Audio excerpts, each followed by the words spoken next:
السلام علیکم اکای حاجی میرزا. من یک سوال دارم. من یک دختری را با ستر با حیا کردم و میخواهم که او را با نکاح خود درآورم. آدمان میگویند که به جای پیر حساب میخورد.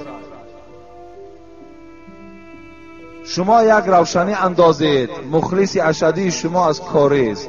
در حق ما یک دعای خیر کنید. خدای مهربان شما را باز غیرت اسلامی تان از زیاده کند که این گونه دخترهایی که از ما و شما هستند و با دلالت شما آنها صاحب ستر شوند، صاحب حیا شوند. خوش به حال همه برادران و مادران و پدرانی که برای دخترهاشون با حیا کردن سعی و کوشش دارند. این پیر شما حساب نمیخوره.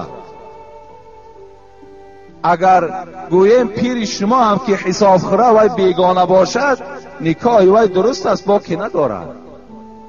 اگر برای شما شوهرهای مثال شوهرهای هستند که خودشان بی سوادن و زنهاشان عالمه هستند، یعنی زنهاشان قرآن خوان هستند، زنهاشان مسئله خوانند، زنهاشان حدیث میخوانند، اگر همون شوهرهاشان هم که تعلیم دهند و یا ثواب میگیرند، این معنای را ندارد که در این بین نکاح او بریده می شود یا اینکه این زن مثال گویم که پیر شوهرش به حساب خورد و دیگر شوهر دست این زن قپیده نتواند. نه، دیگر اینا اساس ندارند. برعکس باش ثوابش در همین است و تعلیم کردن میگیرد. این ثواب گویم زن ثواب میگیرد، شوهر هم ثواب میگیرد و در زندگی اینها هیچ نقصی پیدا نمی شود. بگذار وای پیری وایم باشد لیکن زن این مرد به حساب می رود. اگر تمام علم اسلام هم به شوهر تعلیم هم که کند، تا حال حق شوهر ادا کردگی نیست. تا حال شوهر همون شوهری است که الله الرجال قوامون علی النساء خواند. مرد اگر چنده که از زن تمام علم هم که اگر آموخته باشد، این مرد خداوند رئیس خانه خواندگی هست. این همان رئیس است. این همان حق را دارد که حبیب خدا گفتند این اعظم الناس حقا علی المرأة زوجها. بزرگترین حق بالای زنها حق پدر و مادرش نه، بلکه حق شوهرش میستد. برای همین درست از زندگی تان دوام دادن گیرین، هیچ باکی ندارد. اگر کدام دختری را که شما با ستر کنین، با حیا کنین و خودتان نکاح کده گیرین، خوش به حالتان درست است، صحیح است، این زلالی ندارد. مکتوب ها را خیلی مختصر نویسید. السلام علیکم و رحمت الله و برکاته. حاجی میرزا، من یک چند سوال دارم و میخواهم که فوراً بر من جواب گویید. من از سال 1993 این جانب نماز میخوانم ولی سوره های دراز را نمیدانم. حضرت الحمد، قل هو الله، تبت، انا اعطینا، لیلاف، قل اعوذ را میدانم و خلاص. برادرای عزیز، پیش از آن یک تمام این خوانم، این سوره ها الحمد نام ندارم. این سوره سوره فاتحه هست، سوره اخلاص است، سوره مسد است، سوره کوثر است، سوره قریش است، سوره فلق است، سوره ناس است. شما نام های سوره را از یاد کنید. آخه همه گپ یاد گرفتین. یکدیگر تون تهمت کرده میتونین، یکدیگر تون غیبت کرده میتونین، یکدیگر تون دشنام داده میتونین، خبرهای دروغ از تمام مکان گرفته میتونین. پس همین چی است که مثال سوره الحمد نه بلکه سوره فاتحه، سوره قل هو الله نه بلکه سوره اخلاص، سوره تبت نه بلکه سوره مسد، سوره قل اعوذ نه بلکه سوره فلق یا سوره ناس، سوره لیلاف نه بلکه سوره قریش. اینا هر کدامش نام دارن و شما این نام ها را دانید.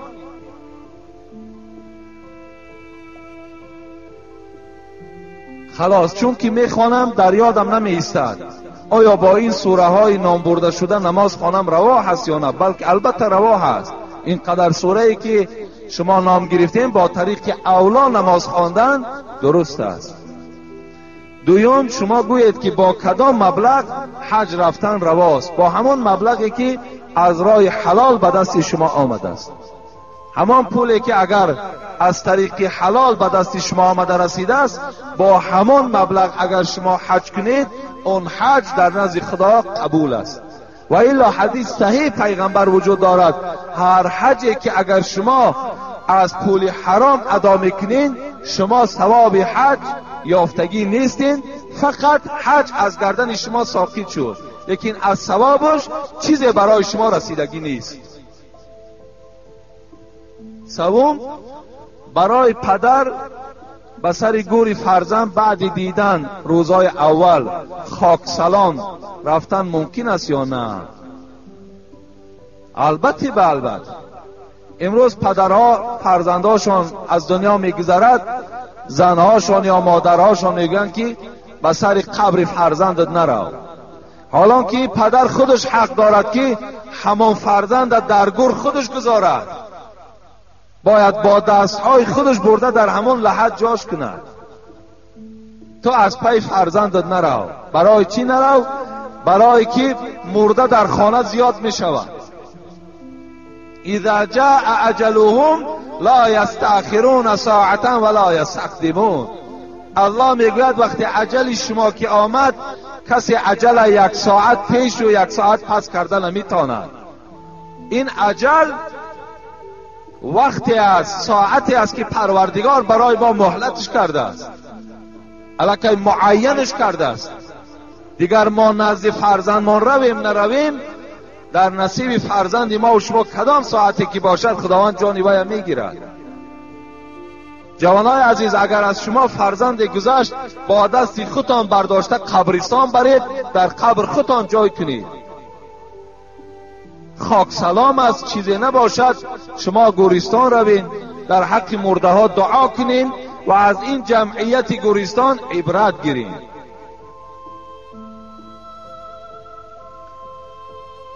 چرا اینقدر در مسجد، مدرسه امر معروف و گفته های نیک گفته می شود؟ در بین آدمان مهر و محبت، خصلت نیک، خب رفت و آی، خبرگیری بیمار، برادری، پدر و فرزندی، همسایگی نیست. چرا این طور؟ پیشتره این خیل نبود که عیب در چیست؟ اینقدر امر معروف، اینقدر پند و نصیحت، درهای مدرسه همه کشاده، مسجدها همه کشاده، عالمها همه در موعظه. چرا مهر و محبت پیدا نمی شود؟ چرا برادری نیست؟ چرا فرزندها پدرها را احترام نمی کنند؟ چرا پدرها نسبت فرزندها رحم و شفقت ندارند؟ چرا این گونه هست؟ این برادر از ما سوال کردن. اولا من اینا گفتنی هستم که خداوند در قرآن میفرماید یا ایها الذین آمنوا لما تقولون ما لا تفعلون کبر مقتا عند الله ان تقولوا ما لا تفعلون. خطاب بر تمام همون واعظها دارد، عالمها و پیشواها دارد. چرا خود میگویید لیکن خود عمل نمیکنید؟ زمانی که شما میدانید و نمیکنید، در نزد پروردگارتان عذاب و غضب خیلی زیاد منتظر شما هست. امروز در اصل بعضی همون پیشواهایی داریم که موعظه میکنن، مردم هم میفهمانند، لیکن خودشان عمل نمیکنن. گفتی همون حضرت مولوی واعظان جلوه در محراب و منبر میکنن، چون به خلوت میروند آن کار دیگر میکنند. تا زمانی که اگر واعظ خودش، پیشوا و ایشان و شیخ ملا خودش اگر در گفته های پروردگار عمل کننده نباشند، سخن اونها در مردم هیچ تأثیر نمی کند. در مردم هیچ تأثیر پیدا نمی کند تا زمانی که اگر خود پیشواها اصلاح نشود، تا خود پیشواها آن چیزی را که به مردم میرسانند خودشان اگر عمل نکنند. دوم اینکه برادرای عزیز امروز دعوت گوییم چگونه این برادر گفته است، مدرسه ها و دیگرهایی که کشاده هستند فقط موعظه و فقط مردم به مهر و محبت و فرزندها را برای احترام پدر خواندن فقط بر ذمه عالم ها نیست، بلکه بر ذمه همه شما هست. اگر شما همگی در پهلوی عالم ها ایستاده مثل اینها اگر دعوت کنین، انشاءالله در بین ما و شما بهبودی پیدا می شود. لیکن افسوس که امروز بعضی ما و شما دستگیری میکنیم، اکثریت ما دستگیری نمیکنیم. میبینیم در خاندان حتی که ما و شما همون زن و فرزند خودمان تربیه نمیکنیم. از کجا با یک نفر، با 10 نفر، با 100 نفر این جامعه کلان اصلاح کرده نمی شود. امروز فقط اتفاقی همه شما باید آن چیزی را که شما اینجا میشنوین اینا باید نکته به نکته، کلمه به کلمه باید در خاندانتان برده رسانید. باید شما سختگیری در خاندان داشته باشید. این حالت انشاءالله بهبودی می شود.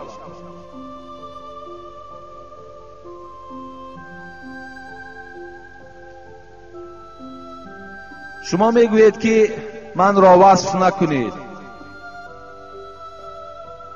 انسانها را یکی به خاطر وظیفه و منصبشان، دیگری به خاطر داراییشان، شما با این دو خصلت خاص نیستید.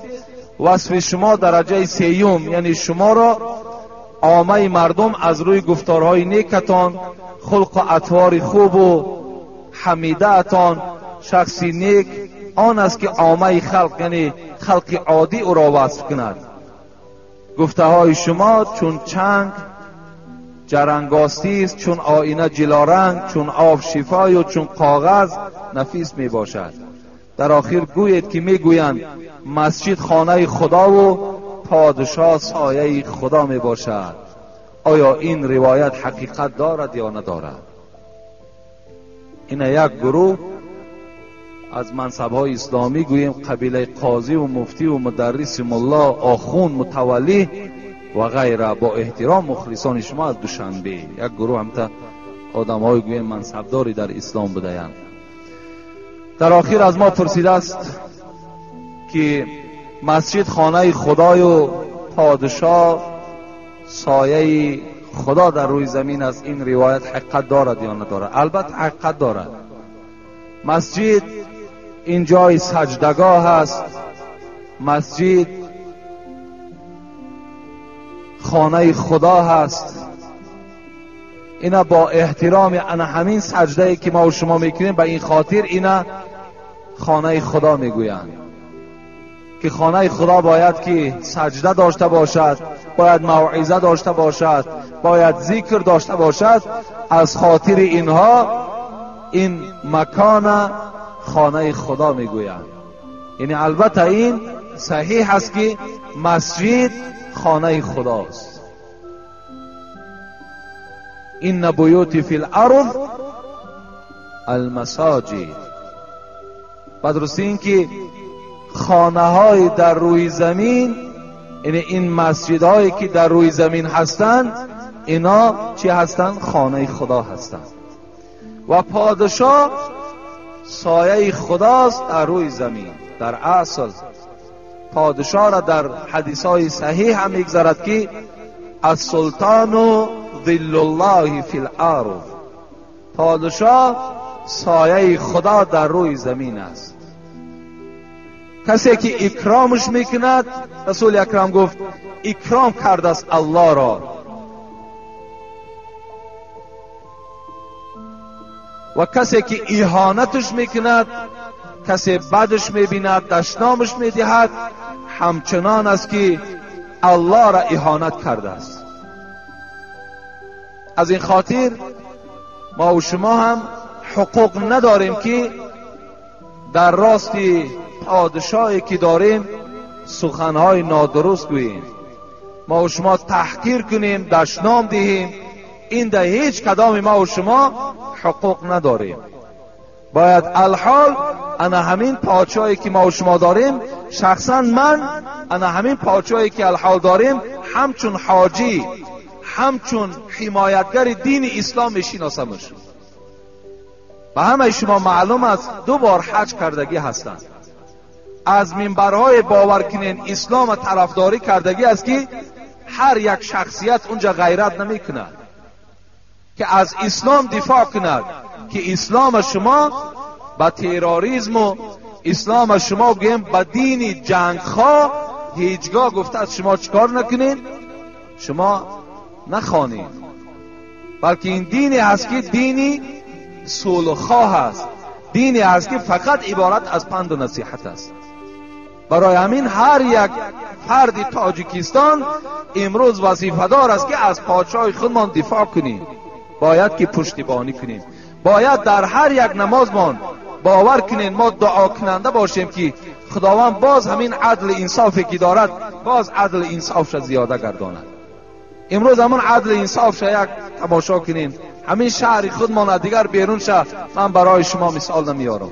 یک مسجد در پهلو ساختیم، چندین بار صندوق گردانی و چندین بار سفرها و برای مثال یک عمارتی که ما کردیم چندین نفرها در پهلومان ایستادگی با یک زحمت و با یک مشقت انجامش دادیم. اینقدر عمارتها، اینقدر بهبودیها چگونه جایگوی مدح و ستایشش نیست. خداوند عمرش دراز کند، خداوند از همه آفتها و بلاها نگهش دارد و خداوند باز توفیقش زیاده بگرداند و از همه گزندها خداوند در حفظ امانش نگهش دارد. آمین و رب العالمین.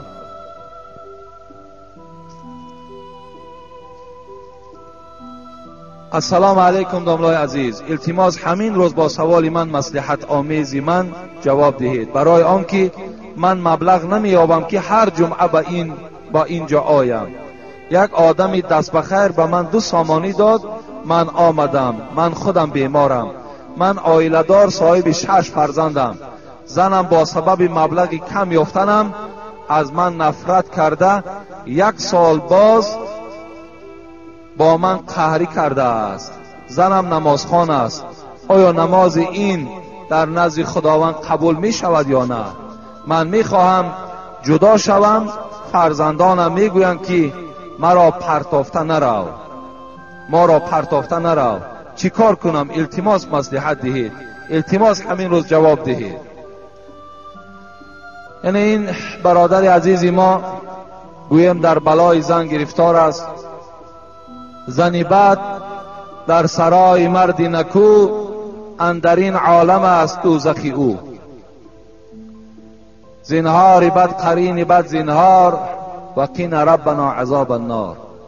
حضرت سعدی گفتند اگر آدم خدا ترس باشد، اگر آدم مسلمان باشد، اگر مرد نمازخوان باشد لیکن زنی بد داشته باشد، زنی ناسپاس داشته باشد، زنی ناشکر داشته باشد، زنی که با قدر شوهر نمی رسیدگی باشد، زنی که حرمت شوهر به جا نمی آوردگی باشد، زنی که فقط دست شوهر نگاه کند که پول داشته باشد زنی میکند، پول نداشته باشد قهر میکند میرود، گفته است در این عالم الله که تو دوزخی تو برپا شده است.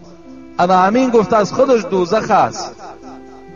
برای همین این زنی که اگر شبان روزه نماز خواند، اگر زنی که تمام سال گویم روزدار باشد لیکن اگر شوهر از او راضی نباشد، اگر شوهر از او ملال باشد، این روزه و نماز او در نزد پروردگار به منزله یک پری پشه قدر ندارد، هیچ قدری ندارد. رسول اکرم صلی الله علیه و سلم چی میگوید؟ ایما امرأة ماتت و زوجها عنها راض دخلت الجنه. کدام زنی از دنیا گذرد، زمانی که این زن گویم از طایفه زنهای بود که روزه میگرفت، نماز میخواند، زمان گذشت و شوهر از او راضی بود، گویم این زنی بود که هم عبادت الله را به جا می آورد، هم حرمت شوهرش هم به جا می آورد. یعنی حرمت شوهر هم این خودش عبادت است، فرمان پروردگار است. اگر این خلزن از دنیا گذرد و شوهر از او راضی باشد، دخلت الجنه. حبیب خدا گفت همه دروازه های جنت، 8 در جنت این زن از صدا میکنند، یعنی به ما بیا. لیکن زنی که اگر نماز ندارد، یا اینکه زنی که نماز دارد، یا به نمازش یک طرف بگذاریم، به نمازش ما دیگر صحبت هم نداریم. زنی که نماز دارد، روزه میگیرد، از این ماه رجب هم روزه میگیرد که ماه رجب هم یگان حدیث صحیح در بابش وجود ندارد که روزه این هم یگان ثوابی هم ندارد.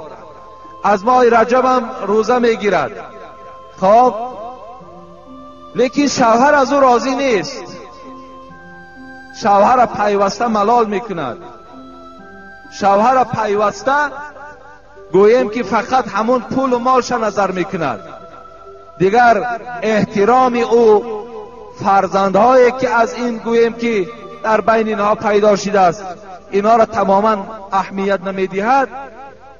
این گونه زن اگر از دنیا گذرد، شوهر اگر بالای او غضبان باشد، حبیب خدا گفتن ثلاثه لعنهم الله، این 3 طایفه در لعنت الله گرفتارند. لعنت الله این حاصل نیست، لعنت الله این است که تو از رحمت، از مهربانی، از فایده ها و راحت جنت محروم هستی.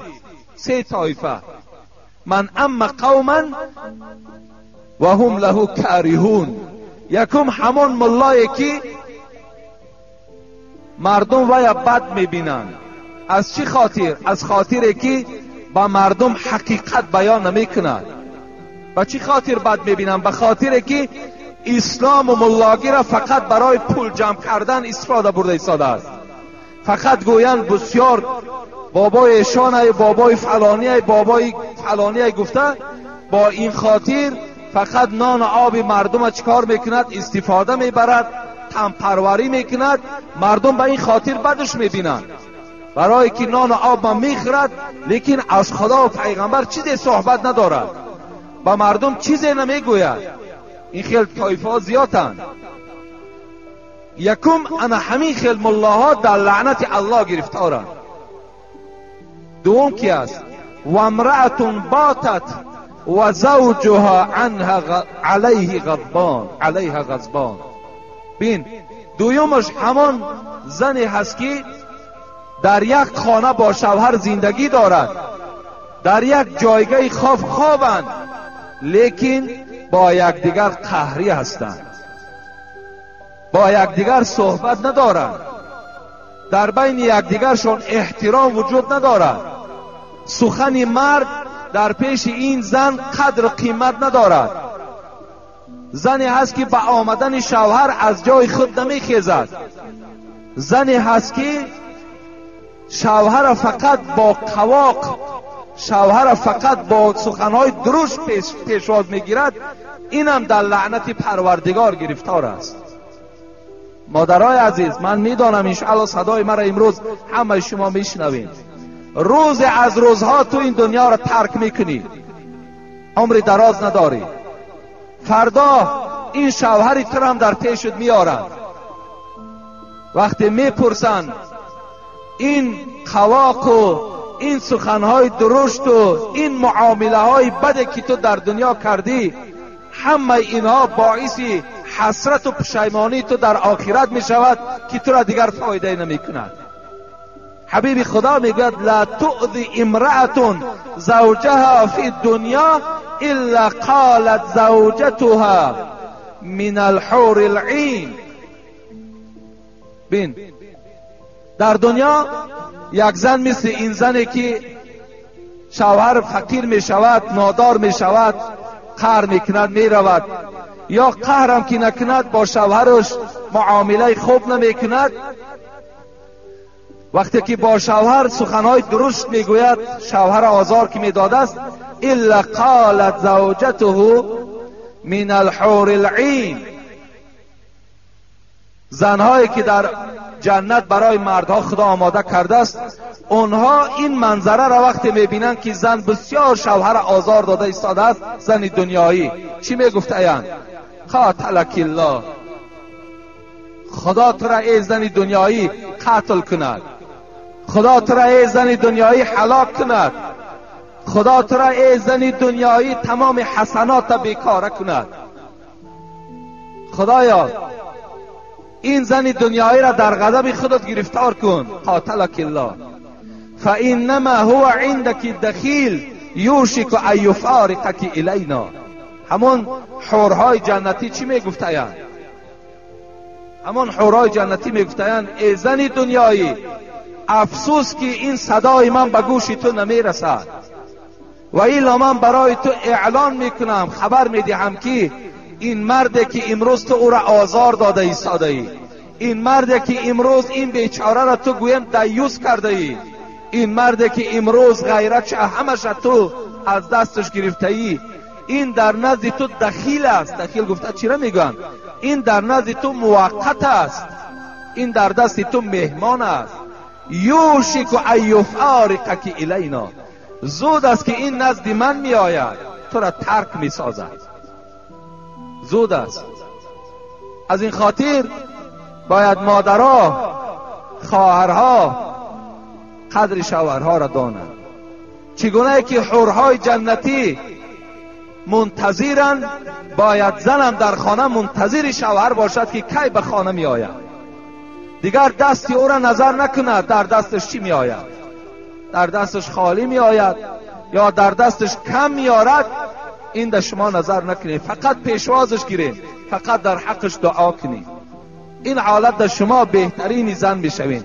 این حالت در شما گویم که درجات بلندی را در جنت مشرف میشوین.